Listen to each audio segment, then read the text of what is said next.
Hi hello friends, ಎಲ್ಲರಿಗೂ ನಮಸ್ಕಾರ. ಭಾಗ್ಯಶ್ರೀ ಅಡುಗೆ ಚಾನಲ್ಗೆ ಸ್ವಾಗತ. ಮೀನು ಸಾಂಬಾರು ಹೆಂಗೆ ಮಾಡ್ಬೇಕನ್ನೋದು ಹೇಳ್ಕೊಡ್ತೀನಿ ನೋಡಿರಿ. ನೀವು ಮನೇಲಿ ಟ್ರೈ ಮಾಡಿ ನೋಡಿ, ತುಂಬ ಚೆನ್ನಾಗಿ ಆಗುತ್ತೆ. ಈ ಸಾಂಬಾರು ರೈಸ್ ಜೊತೆ ಮತ್ತು ಚಪಾತಿ ಜೊತೆ ತುಂಬ ಟೇಸ್ಟಾಗಿ ಬರುತ್ತೆ. ಈಗ ನೋಡಿ, ನಾವು ಫಿಶ್ನ ನಾವು ಕಟ್ ಮಾಡಿ ಇಟ್ಕೊಂಡಿದ್ದೀವಿ. ಅದಕ್ಕೆ ನಾವು ಮಸಾಲ ಹಾಕೊಳ್ಳೋಣ.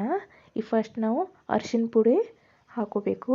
ಆಮೇಲೆ ಚಿಲ್ಲಿ ಪೌಡರ್ ಹಾಕೊಳ್ಳೋಣ ಸ್ವಲ್ಪ. ಹಾಗೆ ರುಚಿಗೆ ತಕ್ಕಷ್ಟು ನಾವು ಉಪ್ಪು ಹಾಕೊಳ್ಳೋಣ. ಹಾಕೊಂಡ್ಮೇಲೆ ನೋಡಿ, ನೀವು ಉಪ್ಪು ಎಷ್ಟು ಹಾಕೋಬೇಕಂತ ನೀವೇ ನೋಡ್ಕೊಳ್ಳಿ. ಆಮೇಲೆ ನಾವು ಚಿಕನ್ ಮಸಾಲ ಪೌಡರ್ ಸ್ವಲ್ಪ ಮೇಲೆ ಉದುರಿಸ್ಕೊಳ್ಳೋಣ.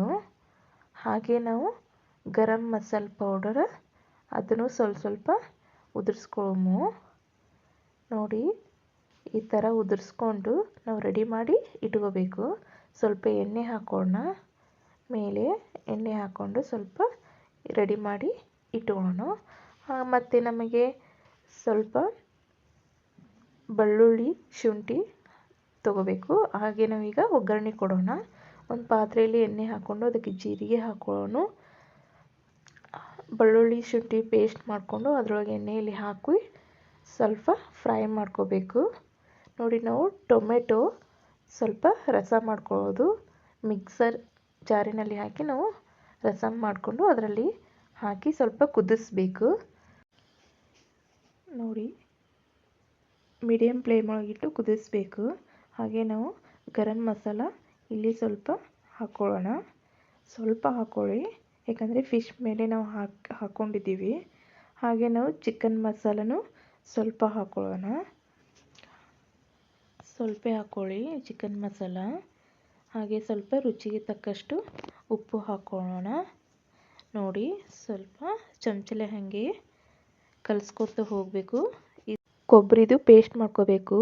ಈರುಳ್ಳಿ, ಕೊತ್ತಂಬರಿ, ಜೀರಿಗೆ, ಕೊಬ್ಬರಿ ಮಿಕ್ಸರ್ಗೆ ಹಾಕ್ಕೊಂಡು ಇದು ಒಗ್ಗರಣೆಯಲ್ಲಿ ಅದನ್ನು ಹಾಕಿ ಕಲಿಸ್ಕೊತ ಹೋಗಬೇಕು. ನಾವೇನು ಅದು ಮೀನು ರೆಡಿ ಮಾಡಿ ಇಟ್ಕೊಂಡಿದ್ದಿಲ್ಲ ಅದನ್ನು ಪಾತ್ರೆಯಲ್ಲಿ ಹಾಕಿ ಕಲಿಸ್ಬೇಕು.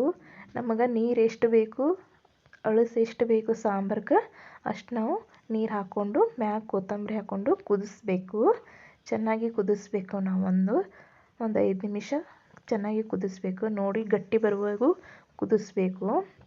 ನೋಡಿ, ಸ್ವಲ್ಪ ಮ್ಯಾಗೆ ಪ್ಲೇಟ್ ಮುಚ್ಚಿ 2 ನಿಮಿಷ ಕುದಿಸ್ಕೊತ ನೋಡಿ ಎಷ್ಟು ಚಂದ ರೆಡಿ ಆಗೈತಿ.